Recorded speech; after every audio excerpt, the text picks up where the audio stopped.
Molly McNearney, Jimmy Kimmel's wife and head writer, went public on this topic recently, so I feel it's fair to comment respectfully in public.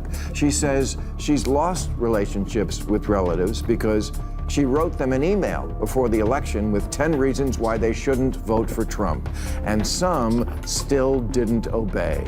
So,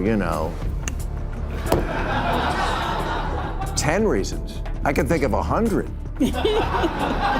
But I would never present it to someone as an ultimatum. Ultimatums don't make people rethink their politics, they make them rethink you. And I say that as someone who votes Democratic. As I like to remind my very pure friends, we voted for the same person. You're just why she lost. Here's the moment that shows how off-the-rails politics has gotten. Jimmy Kimmel's wife, Molly McNearney, admitted she distanced herself from relatives after sending them a list, telling them why they shouldn't vote for Trump. And they didn't, in her words, obey. Bill Maher grabbed that story because it exposes something bigger, the new instinct on the left to monitor how everyone thinks. Maher, a Democrat for life, says it's turned into moral policing, not persuasion. And here's the part no one says out loud. Politics has blended with identity, so disagreeing is treated like betrayal. Holidays used to be messy but normal. Now they're loyalty tests. Maher's warning is simple and brutal. Trying to shame people into voting your way doesn't change their mind. It just shrinks your world. Happy Thanksgiving. I can't believe that even that now is a political issue. It is a real shame what's happened to this holiday, which used to be all about the good F's. Food, friends, family, football, fun. And now it's you. You're not even invited because you voted for the wrong person. I'm so tired of liberals ghosting half this country. Conservatives do it too, but not nearly as much. Look, whoever's doing it, it's got to stop, because we're at a point now where politics has broken up more families than letting your wife see. Here's the real rupture. Politics in America has turned into personal exile. People aren't debating anymore. They're cutting loved ones loose like liabilities. And a loud slice of the left treats this as moral heroism, dressing it up with therapeutic language. Maher points out the split. Some liberals still value conversation, while others act like anyone who voted differently is socially contaminated. And that louder faction now decides who even gets a seat at family gatherings. When Obama alum David Litt suggested that shutting out relatives might be counterproductive, the same tolerant crowd tried to silence him too. Proof that preaching openness is easy. Practicing it is where they draw the line. Now, on the liberal side, there's two camps now. The we need to keep talking to people wing and the go no contact wing. That's what they call it now, go no contact. This belief that Trump voters, even if it's your own parents, are too deplorable for human contact and must be cut off. Like Scientologists do to suppressive people. A former speechwriter for Obama named David Litt wrote an op-ed this year called, "Is it time to stop snubbing your right-wing family?" where he admitted he'd had a change of heart and that was the wrong approach. So, of course, then the woke wing tried to banish him for breaking ranks on their policy of hating people who don't agree with you on everything, because what fun is life if you're not cutting somebody off? Here's the crazy thing. Some people truly believe that lecturing and shaming voters forces them to switch sides. Maher calls that pure fantasy. Moral pressure doesn't flip votes. It guarantees backlash.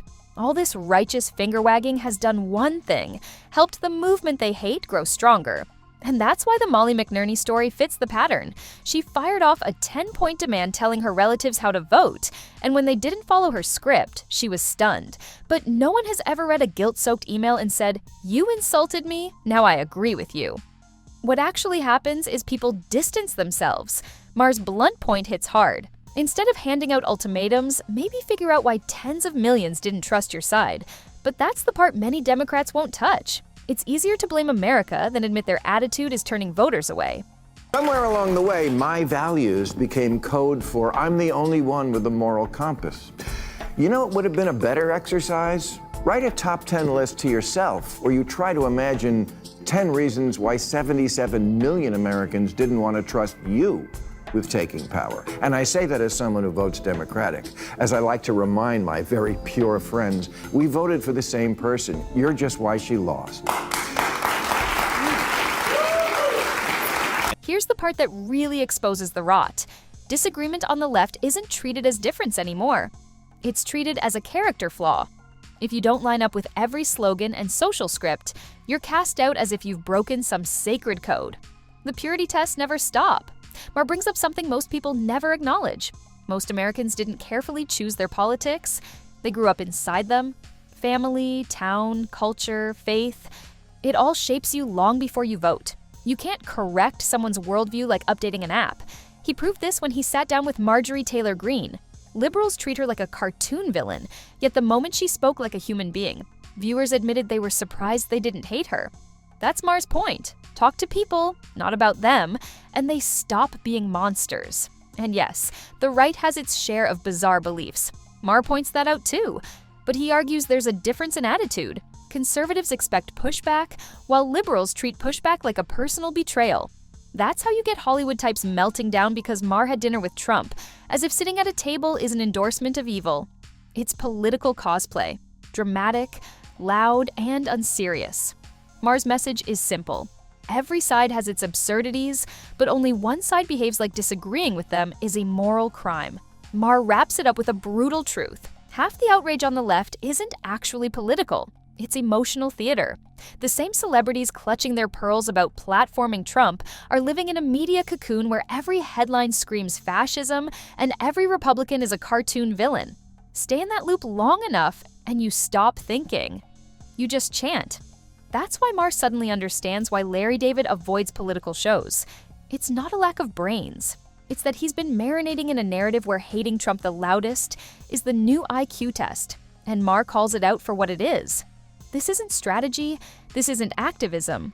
It's a competition to see who can perform moral disgust the hardest, a sugar high, a high school clique mentality disguised as bravery. The idea that refusing to speak to Trump somehow weakens him is hilarious. He's already been president. He might be again. Pretending he's Voldemort doesn't shrink his power. It just exposes how unserious the left has become. Meanwhile, real adults are doing the grown-up thing. Eric Adams, a Democrat who once treated Trump like a hobby enemy, walked into the White House, talked to him, and found common ground because New York needed help. No theatrics, no tantrums, just two men trying to fix a city. Even Axios spelled it out.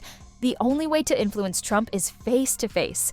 When you meet him in person, the bluster drops and the negotiation starts. There are receipts. CEOs, governors, advisors.